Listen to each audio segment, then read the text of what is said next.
Hello students, 11th class का हमारा chapter चल रहा है जैविक अणु, बायोलॉजिकल मॉलिक्यूल्स। इसका थर्ड पार्ट आज मैं पढ़ाऊंगा, जिसमें हम पढ़ेंगे न्यूक्लियोटाइड के बारे में। न्यूक्लियोटाइड, इसको पढ़ाने के पहले मैं आपको 10-12 ऑब्जेक्टिव दे रहा हूँ। इसको सुनते सुनते समझते समझते आप ऑब्जेक्टिव के आंसर भी नोट करते जाना, और जब वीडियो कंप्लीट हो जाए तो उसके आंसर आप इसी यूट्यूब के बॉक्स में, मैसेज बॉक्स में डाल देना।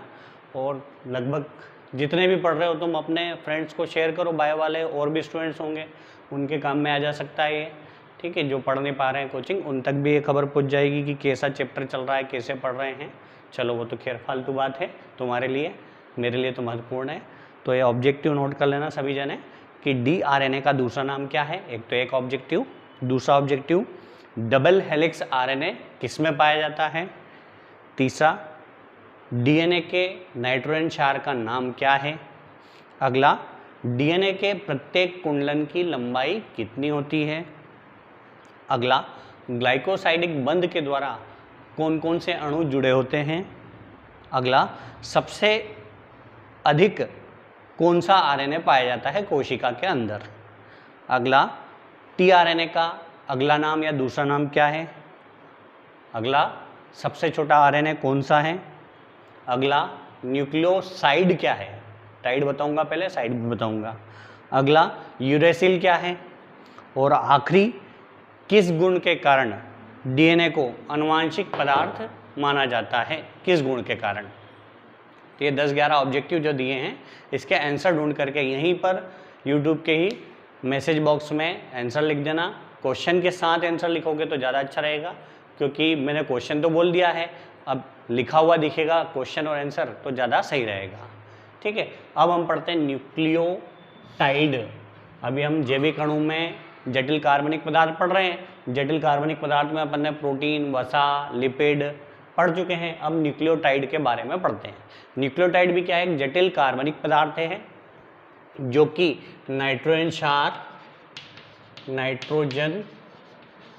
क्षार प्लस शुगर, शर्करा और फास्फेट, इन तीनों से मिलकर बना होता है। और सभी कोशिकाओं में पाए जाने वाला मुख्य आनुवांशिक पदार्थ है कौन, न्यूक्लियोटाइड।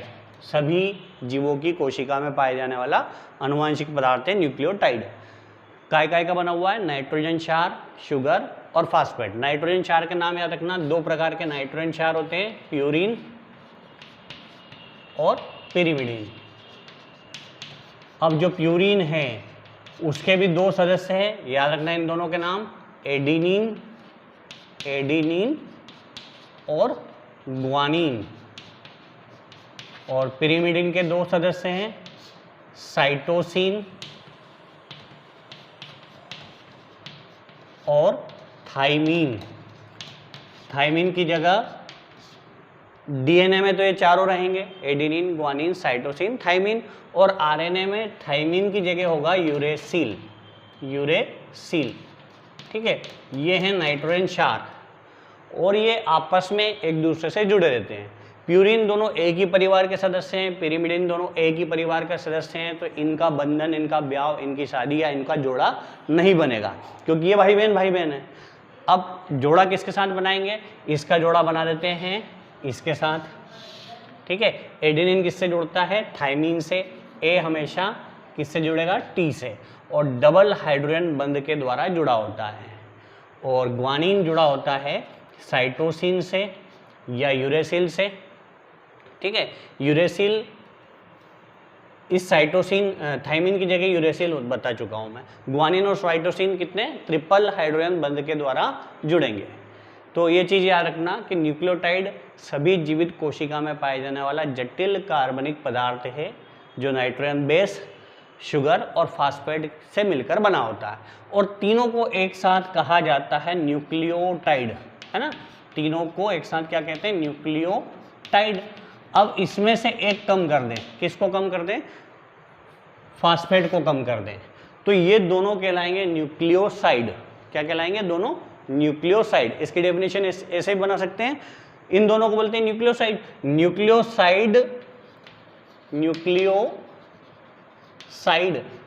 तथा फास्फेट के अणु मिलकर के किसका निर्माण करते हैं? इन दोनों के अणु मिलकर के किसका निर्माण करते हैं? न्यूक्लियोटाइड का। या इन तीनों को एक साथ जोड़ के बोल दो, इन दोनों को एक साथ क्या बोला जाता है? न्यूक्लियोसाइड। मतलब फास्फेट समूह हट जाए तो न्यूक्लियोटाइड काय में बदल जाता है? न्यूक्लियोसाइड में बदल जाता है। न्यूक्लियोसाइड और फास्फेट मिलकर के किसका? न्यूक्लियोटाइड का निर्माण कर सकते हैं। बात यही की है, घुमा फिरा के बोली जा रही है। इन तीनों को भी एक साथ न्यूक्लियोटाइड और इन दोनों को भी एक साथ न्यूक्लियोटाइड। वो अकेला जो न्यूक्लियोसाइड है वो अकेला नहीं, उसके साथ दो जुड़े हुए हैं। कौन कौन? नाइट्रोजन क्षार और शुगर। ठीक है, इन दोनों को एक साथ क्या बोला जाता है? न्यूक्लियोसाइड। और उसमें जोड़ दिया फास्फेट तो वो बन गया क्या? न्यूक्लियोटाइड। न्यूक्लियोटाइड की आपको बात अच्छे समझ में आ गई होगी। ठीक है, तो न्यूक्लियोटाइड जो है कोशिका में पाए जाने वाला एक आनुवांशिक पदार्थ है। सभी कोशिकाओं में अनिवार्य रूप से पाए जाने वाला आनुवांशिक पदार्थ है। मुख्य रूप से कहाँ पाया जाता है? मुख्य रूप से केंद्रक में पाया जाता है। इसके अलावा, केंद्रक के अलावा, हमने जब कोशिकांग पढ़े थे माइटोकॉन्ड्रिया और क्लोरोप्लास्ट, मैंने बताया था ये अर्ध स्वनियंत्रित कोशिकांग है, क्योंकि इनके अंदर डीएनए आरएनए अपने खुद के पाए जाते हैं। और न्यूक्लियोटाइड ही कौन कौन है? डीएनए और आरएनए ही पढ़ेंगे अभी अपन आगे इसके प्रकार की। न्यूक्लियोटाइड कितने प्रकार के हैं? तो न्यूक्लियोटाइड दो प्रकार के, एक तो डीएनए और आरएनए। डीऑक्सीराइबोज न्यूक्लिक एसिड और ribose nucleic acid. Nucleic acid मतलब न्यूक्लियस में पाए जाने वाला एसिड। इन दोनों को संयुक्त रूप से क्या कहते हैं? न्यूक्लियोटाइड ही है। ठीक है, तो ये मुख्य रूप से केंद्रक में, माइटोकॉन्ड्रिया में और इसके अलावा क्लोरोप्लास्ट में पाए जाते हैं। कौन? न्यूक्लियोटाइड। बात समझ में आ गई? न्यूक्लियोटाइड। तो इसकी डेफिनेशन बताएंगे, किन किन से मिलकर बना है ये बता दिया है। उसके बाद नाइट्रोजन क्षार दोनों प्रकार के बता दिए मैंने, प्यूरिन पिरिमिडिन के बारे में। उसके अंदर कौन कौन से आते हैं? प्यूरिन में एडेनिन ग्वानिन, पिरिमिडिन में साइटोसिन और थाइमिन, कौन कौन किस किस से जुड़ा हुआ है ये सब कुछ बता चुका हूँ। तो ये हो गया न्यूक्लियोटाइड। अब न्यूक्लियोटाइड करते क्या हैं? इनके कार्य याद रखना। न्यूक्लियोटाइड का सबसे पहला और प्रमुख कार्य है नंबर 1, इसके द्वारा किसका निर्माण होता है? डीएनए और आरएनए का। ये दोनों क्या है? न्यूक्लिक अम्ल मतलब Na, न्यूक्लिक एसिड के निर्माण में मुख्य भूमिका निभाते हैं। कौन? न्यूक्लियोटाइड। और जब न्यूक्लियोटाइड से न्यूक्लिक एसिड बनते हैं तो ये न्यूक्लिक एसिड जो है आनुवांशिक पदार्थ के रूप में होते हैं। और ये आनुवांशिक गुणों को एक पीढ़ी से दूसरी पीढ़ी में ले जाने का कार्य करते हैं। आनुवांशिक गुणों को एक पीढ़ी से दूसरी पीढ़ी में ले जाना। ठीक है, पहला काम समझ में आ गया सभी को? किसी को कोई दिक्कत हो तो बेटा मैसेज कर देना, तुरंत मैं आंसर बोल दूंगा। दूसरा काम है विटामिन के संश्लेषण में, विटामिन के निर्माण में मुख्य भूमिका निभाते हैं। कौन? न्यूक्लियोटाइड। विटामिन संश्लेषण में मदद करते हैं। तीसरा काम है कोशिकांगों के निर्माण में। कोशिका के अंदर कोशिकांग होते हैं।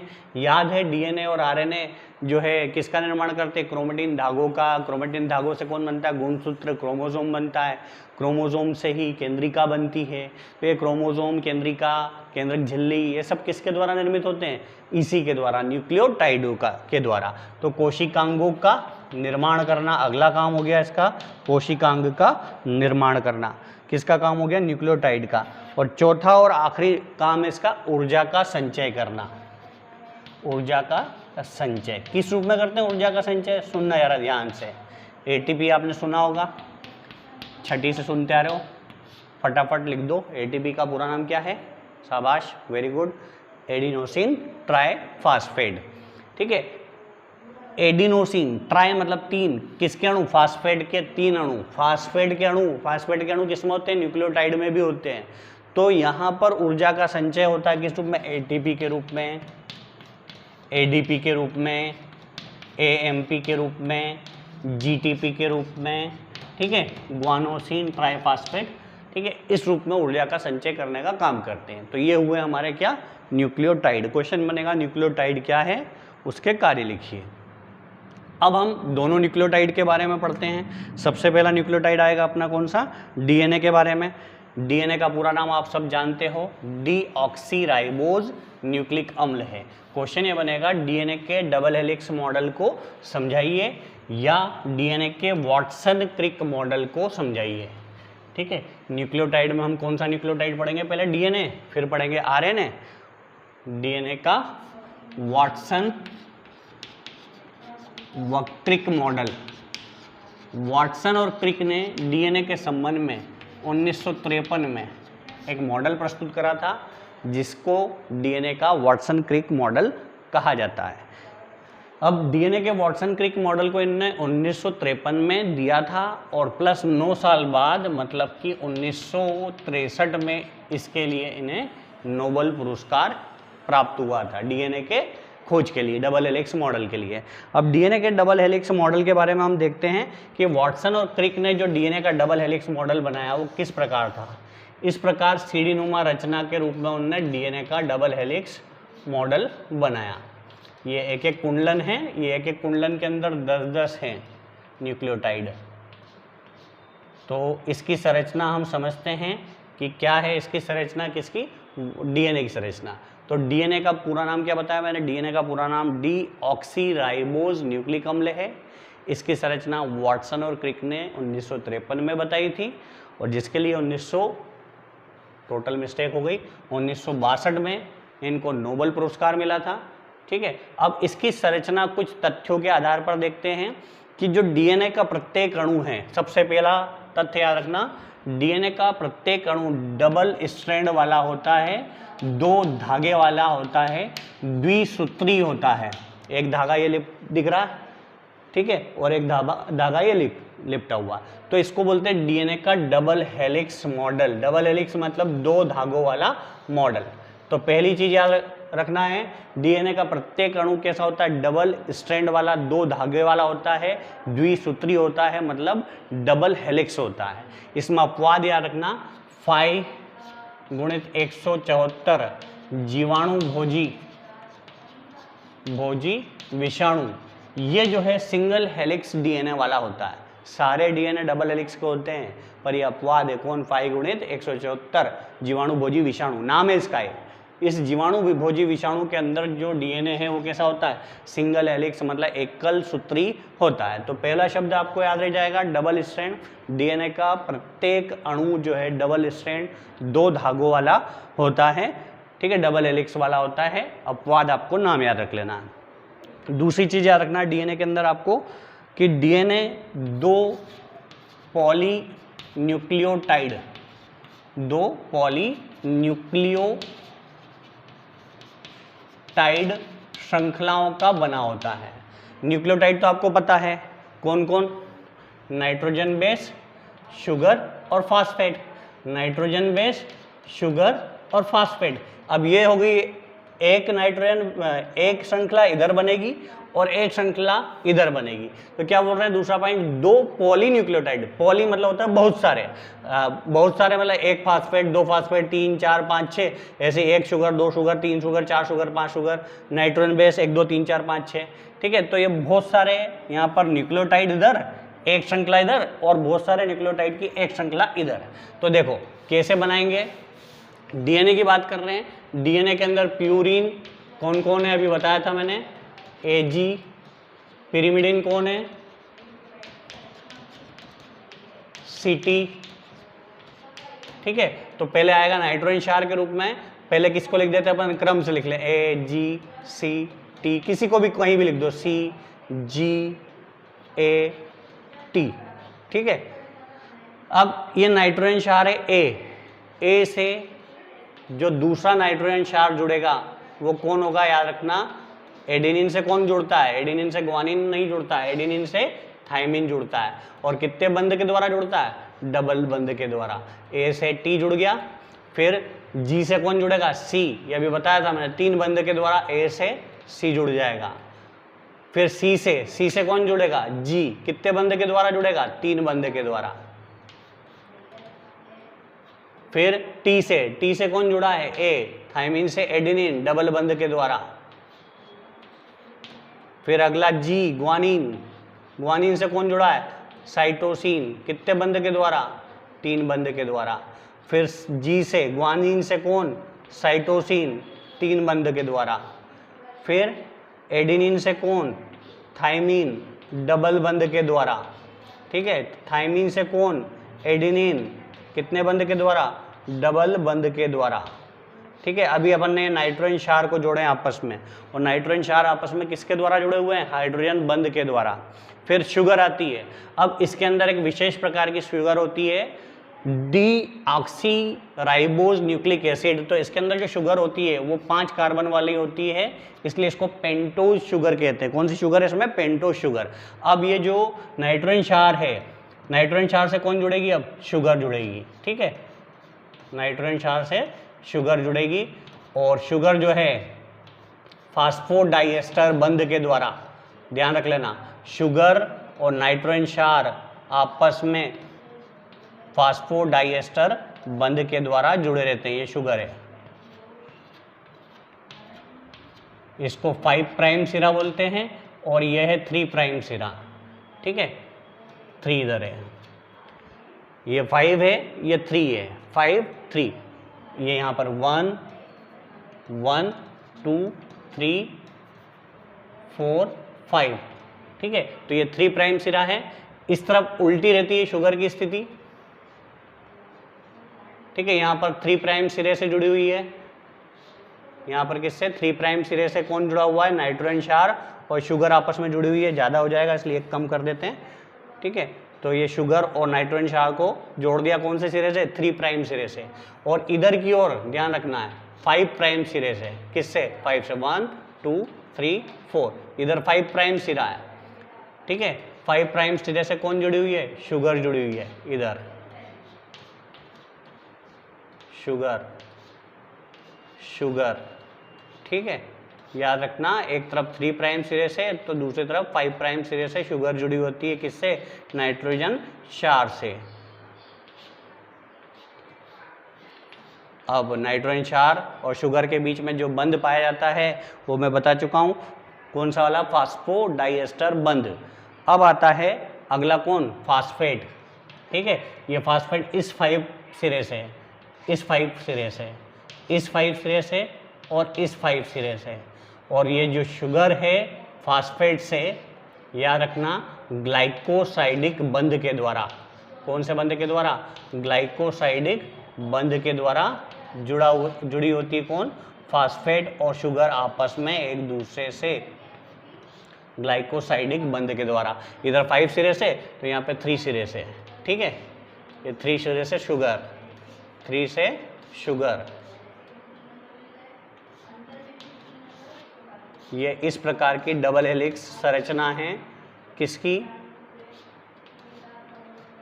डीएनए की डबल हेलिक्स स्ट्रक्चर है।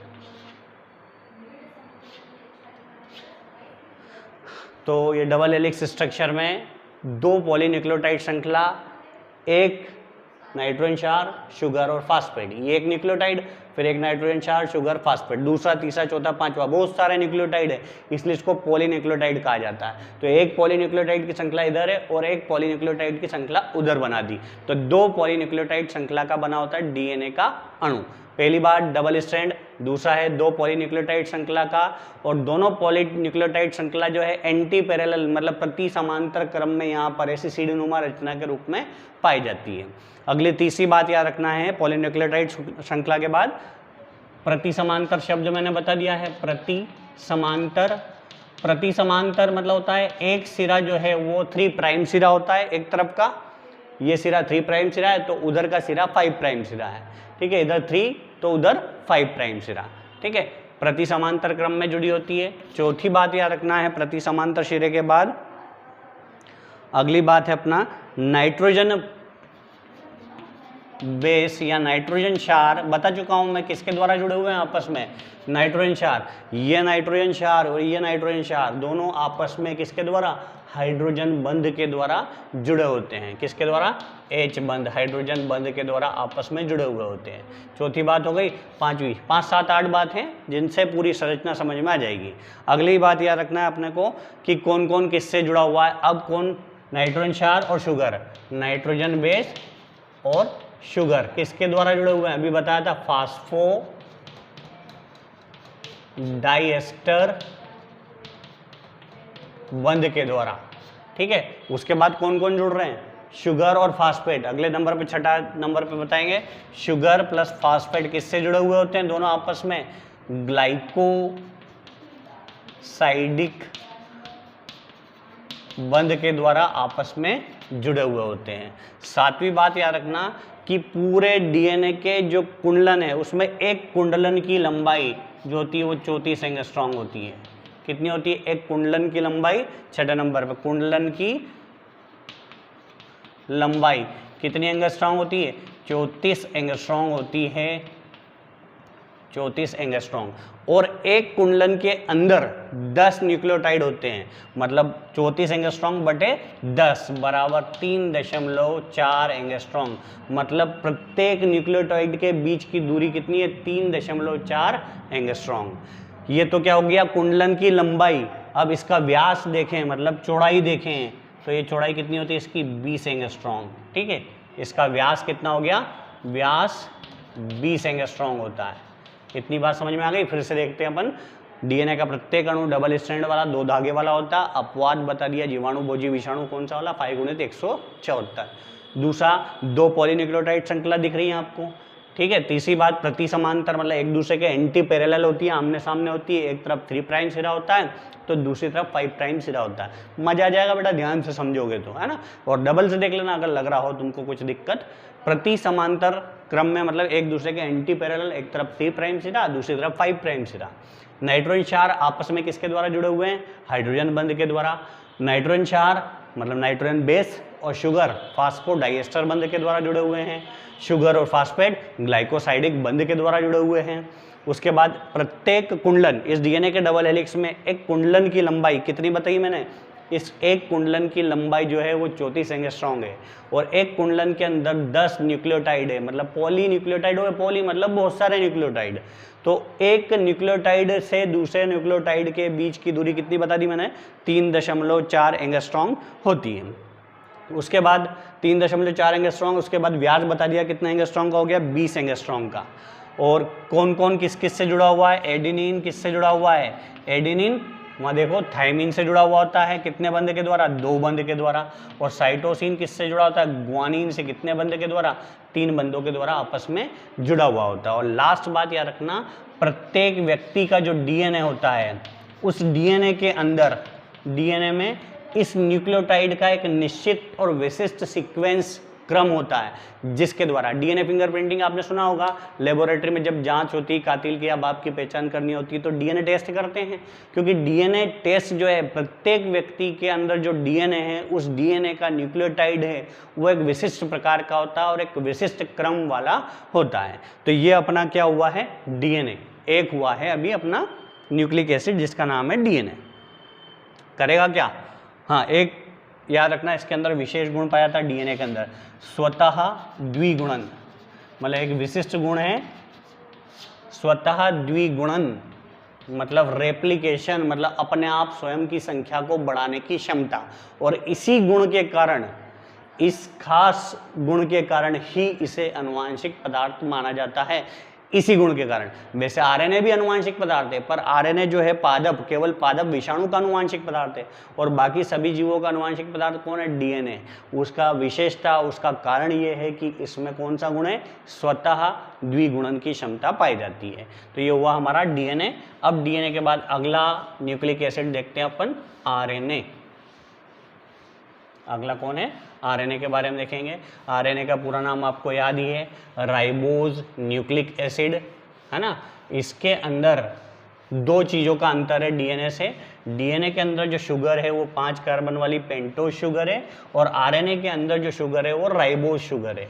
ठीक है, डीएनए के अंदर एडेनिन थायमिन से, ग्वानिन साइटोसिन से जुड़ा हुआ है, और आरएनए में एडेनिन थायमिन से और ग्वानिन साइटोसिन की जगह यूरेसिल से। ठीक है, बस इतना अंतर है इन दोनों के अंदर, उसके बाद भी बहुत सारे अंतर हैं। अभी देखते हैं अपन आरएनए। अगला कौन? आरएनए। आरएनए का पूरा नाम क्या है? Ribose nucleic acid. Ribose nucleic acid कोशिका के अंदर केंद्रक में पाए जाने वाला दूसरा महत्वपूर्ण न्यूक्लिक एसिड नाभिकीय अम्ल है, जो कि कौन सी शुगर का बना होता है, राइबोस शुगर का बना हुआ होता है। इसके अंदर वही nitrogen base plus sugar plus phosphate 3 चीज़ें पाई जाती है। नाइट्रोजन बेस में याद रखना यहाँ पर साइटोसिन की जगह कौन है, यूरेसिल है। शुगर कौन सी शुगर है यहाँ पे, राइबो शुगर, और फास्फोरिक एसिड या फास्फेट के अणु पाए जाते हैं। तीनों मिलकर के किसका निर्माण कर रहे हैं, आरएनए का। और आरएनए जो है हमेशा सिंगल हेलिक्स होता है, सिंगल धागे वाला। डीएनए डबल स्ट्रैंड था, आरएनए कैसा है, सिंगल स्ट्रैंड वाला होता है। इसमें भी अपवाद की बात कर लेते हैं अपन, अपवाद कौन सा है, तो रियो वायरस जो है, रियो वायरस के अंदर जो अनुवांशिक पदार्थ आरएनए है वो डबल हेलिक्स वाला होता है। किसके समान, डीएनए के समान डबल हेलिक्स वाला होता है। अब जो आरएनए के बारे में पढ़ रहे हैं, तो आरएनए और डीएनए दोनों है तो न्यूक्लिक एसिड, पर फिर भी इनमें क्या है, कुछ ना कुछ अंतर है। तो परिभाषा क्या बताएंगे कि कोशिका के केंद्रक में पाए जाने वाला एकल सूत्री न्यूक्लिक अम्ल, नाभिकीय अम्ल, जिसमें पेंटोज के स्थान पर राइबो शुगर और थाइमिन के साइटोसिन के स्थान पर यूरेसिल नामक नाइट्रोजन क्षार पाया जाता है, क्या कहलाता है, आरएनए कहलाता है। मुख्य रूप से ये कोशिका द्रव्य में, ध्यान रखना, वो केंद्रक में था, ये कहाँ है, कोशिका द्रव्य में। और कोशिका द्रव्य के अलावा कहाँ कहाँ पर, वही क्लोरोप्लास्ट में और माइटोकॉन्ड्रिया में, और अल्प मात्रा में ये केंद्रक के अंदर भी पाया जाता है। मुख्य रूप से कहाँ पाया जाता है, कोशिका द्रव्य में। फिर बाद में ये केंद्रक के अंदर भी जाएगा, अभी देखेंगे। अब आता है इसके प्रकार, थक गया रे आज तो। 2 प्रकार का होता है, एक तो अनुवांशिक आरएनए, नाम से स्पष्ट है, अनुवांशिक आरएनए वह आरएनए जो कि अनुवांशिक पदार्थ के रूप में जीवों के शरीर के अंदर पाया जाता है, उसे क्या कहते हैं, अनुवांशिक आरएनए। पादप विषाणु में जो आरएनए है वो किस रूप में पाया जाता है, अनुवांशिक पदार्थ के रूप में पाया जाता है। फिर दूसरा आता है अनुवांशिक आरएनए, जेनेटिकल आरएनए, और नॉन जेनेटिकल अनुवांशिक आरएनए। वह आरएनए जो जीवों के अंदर मौजूद तो होता है पर अनुवांशिक पदार्थ के रूप में नहीं होता है, उसे क्या बोलते हैं, अनुवांशिक आरएनए। इसका काम क्या है, प्रोटीन संश्लेषण करना। प्रोटीन संश्लेषण में मुख्य भूमिका निभाता है कौन सा आरएनए, अनुवांशिक आरएनए। अब जो आरएनए है 2 प्रकार के बता दिया, अनुवांशिक और अनुवांशिक। इसके अलावा भी इसके कुछ और प्रकार हैं, 3 प्रकार हैं, ठीक है। एक आरएनए एम आरएनए, एक RNA M RNA. M RNA को मैसेंजर आरएनए या संदेशवाहक आरएनए के नाम से जाना जाता है, एम आरएनए या संदेशवाहक आरएनए।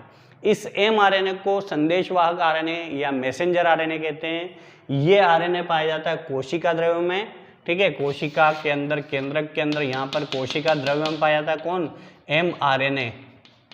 और कोशिका द्रव्य से कहाँ जाता है, ये केंद्रक के अंदर जाता है और अंदर जाकर के मैसेज ले जाता है। और मैसेज किस बात का ले जाता है, आरएनए जो है मैसेंजर आरएनए सूचना ले जाता है प्रोटीन संश्लेषण की, प्रोटीन के निर्माण की सूचना। और सूचना किसको देता है, ये सूचना राइबोसोम को, राइबोसोम के साथ जुड़ जाता है। तो राइबोसोम को जैसे ही सूचना मिलती है तो राइबोसोम अपना काम शुरू कर देता है, क्या करने का, प्रोटीन संश्लेषण का।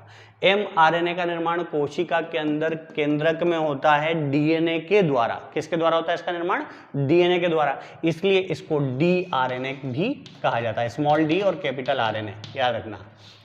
तो पहला एम आरएनए मैसेंजर आरएनए या संदेशवाहक आरएनए कोशिका द्रव्य में पाया जाता है, राइबोसोम के साथ जुड़ करके प्रोटीन संश्लेषण में मुख्य भूमिका निभाता है। इसका निर्माण जो होता है केंद्रक के अंदर पाए जाने वाले कौन, डीएनए, इसके पहले जो पढ़ा था उसके द्वारा इसका निर्माण होता है, इसलिए इसको डी आरएनए कहा जाता है। और ये हमारे शरीर की कोशिका में अल्प मात्रा में, मतलब 3 से 5% मात्रा में पाया जाता है आरएनए।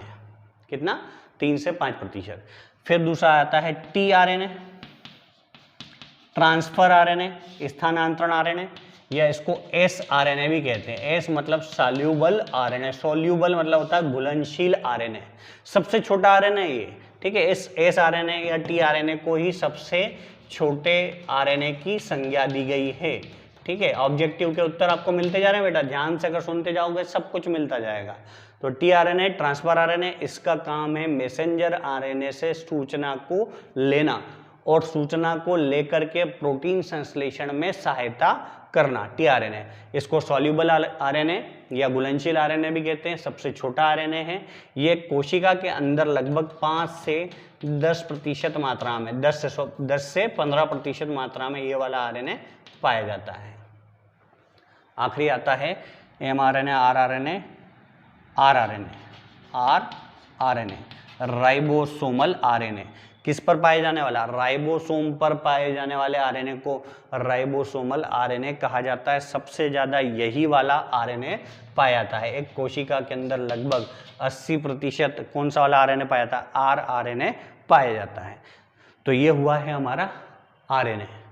इसकी स्ट्रक्चर के बारे में कोई विशेष बात नहीं थी, इसलिए अलग से संरचना नहीं बताई है। तो क्वेश्चन हुआ है पहला अपना न्यूक्लियोटाइड क्या है, दूसरा क्वेश्चन डीएनए की संरचना का वाटसन क्रिक मॉडल, तीसरा आरएनए क्या है, कितने प्रकार का होता है, समझाइए। इसके बाद हम दोनों में अंतर देख लेते हैं, किस किस में, डीएनए और आरएनए में। कुछ शब्द दे रहा हूँ, इन शब्दों को अच्छे से पकड़ लोगे तो अंतर समझ में आ जाएगा। सबसे पहले नाम, पहला शब्द क्या रखना, नाम। तो डीएनए का पूरा नाम क्या बताया? Deoxyribose nucleic acid. और आरएनए का पूरा नाम क्या है? Ribose nucleic acid. तो पहला अंतर नाम का है। दूसरा अंतर आपको याद रखना है अपवाद। डीएनए डबल हेलिक्स होता है, परंतु अपवाद स्वरूप 5 गुणित 174 जीवाणु भोजी विषाणु जो है वो सिंगल हेलिक्स होता है। ऐसे ही रियो वायरस जो है वो आरएनए है जो कि सिंगल हेलिक्स आरएनए होता है, परंतु रियो वायरस जो है डबल हेलिक्स होता है। तो ये अपवाद से सिंगल हेलिक्स डबल हेलिक्स से याद हो जाएगा। पहला याद रखना है शब्द नाम, दूसरा याद रखना है अपने को अपवाद, और तीसरे नंबर पे शुगर, शर्करा।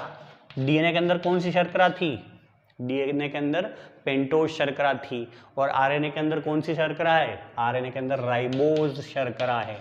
ठीक है, पहला शब्द याद रखना आपको क्या, नाम, पूरा नाम। दूसरा अपवाद, सिंगल स्ट्रैंड या डबल स्ट्रैंड। तीसरा शुगर, किसमें कौन सी शुगर है। शुगर के बाद चौथे नंबर पे नाइट्रोजन बेस, नाइट्रोजन क्षार। जो डीएनए है उस डीएनए के अंदर एडेनिन, थाइमिन, साइटोसिन, ग्वानिन थे, और इसके अंदर क्या है? एडेनिन, थाइमिन, साइटोसिन और यूरेसिल। ठीक है, उसके बाद अगला आता है प्रकार। डीएनए के कोई प्रकार बताया क्या मैंने? नहीं बताया। तो डीएनए सिर्फ एक ही प्रकार का होता है और आरएनए 3 प्रकार के होते हैं। मुख्य आरएनए ये है ना, आरआरएनए, टीआरएनए और एमआरएनए। तो आरएनए 3 प्रकार का होता है, डीएनए सिर्फ एक ही प्रकार का था। उसके बाद छठी बात क्या रखना है, स्थिति, मतलब कहाँ स्थित होता है। बताया था डीएनए मुख्य रूप से केंद्रक के अंदर होता है, केंद्रक के अलावा कोशिका द्रव्य में भी होता है और क्लोरोप्लास्ट में भी होता है। और आरएनए कहाँ पर रहता है? मुख्य रूप से कोशिका द्रव्य में रहता है, इसके अलावा क्लोरोप्लास्ट में भी रहता है, बताया था मैंने, माइटोकॉन्ड्रिया में भी रहता है। तो मेन स्थिति याद रखना, डीएनए केंद्रक के अंदर, आरएनए कोशिका द्रव्य के अंदर पाया जाता है। स्थिति हो गई। और कुछ रह गया क्या? सातवां, हाँ और भी है। सातवां शब्द याद रखना अपने को, स्वद्विगुणन। किसमें पाया था? ये अभी बताया था थोड़ी देर पहले। स्वद्विगुणन की क्षमता केवल किसमें पाई जाती है? डीएनए में पाई जाती है। आरएनए में स्वद्विगुणन की क्षमता नहीं पाई जाती है। अगला 8वां काम याद रखना, कार्य। अगला क्या याद रखना? कार्य। डीएनए का मुख्य कार्य है आनुवांशिक गुणों को एक पीढ़ी से दूसरी पीढ़ी में ले जाना। और आरएनए का प्रमुख काम देखा होगा सब जगह क्या करा है? प्रोटीन संश्लेषण में मुख्य भूमिका निभाता है कौन? आरएनए। और कुछ रह गया क्या? ठीक है, एक और देख लेते हैं, आनुवांशिक पदार्थ। क्या डीएनए आनुवांशिक पदार्थ है? हाँ, डीएनए आनुवांशिक पदार्थ है। क्या आरएनए आनुवांशिक पदार्थ है? नहीं, आरएनए तो केवल पादप विषाणु का ही आनुवांशिक पदार्थ है। तो डीएनए आनुवांशिक पदार्थ है सभी जीवों का, और आरएनए केवल पादप विषाणु का आनुवांशिक पदार्थ है। ये हो गया हमारा न्यूक्लियोटाइड कंप्लीट। ठीक है, तो 4 क्वेश्चन बनेंगे इसके अंदर। न्यूक्लियोटाइड क्या है, पहला क्वेश्चन। दूसरा क्वेश्चन, डीएनए की डबल हेलिक्स मॉडल को समझाइए। तीसरा क्वेश्चन, आरएनए को प्रकारों सहित समझाइए। चौथा और मोस्ट इंपॉर्टेंट क्वेश्चन आप लिख के रख लो, ये 11वीं की परीक्षा में छप गया है। अगर एग्जाम होगी तो कोरोना के चलते मेरे को नहीं लग रहा है कि एग्जाम होगी आपकी, पर आपकी पढ़ाई बेकार नहीं जाएगी। 11th के बाद 12th और 12th के बाद जो भी आप तैयारी करोगे, वैसे जो ऑनलाइन पढ़ने वाले बच्चे हैं केवल वो पढ़ने वाले ही बच्चे हैं, जो सामान्य बच्चे हैं वो ऑनलाइन नहीं पढ़ सकते हैं। तो ऑनलाइन पढ़ रहे हो तो इस चीज़ को आप हमेशा के लिए स्टोर करके रखो, सेव करके रखो, हमेशा काम में आने वाली चीज़ें बेटा ये है ना। लाइव अपन इसलिए नहीं पढ़ रहे हैं, लाइव में चीज़ें क्या हो जाती है, एक बार सुनी और ख़त्म हो गई, और ये आपके पास स्टोर रहेगा हमेशा, जब मैं रहूँ ना रहूँ पर ये वीडियो हमेशा रहेगी। चलो ठीक है, अब ज़्यादा नहीं, थैंक यू।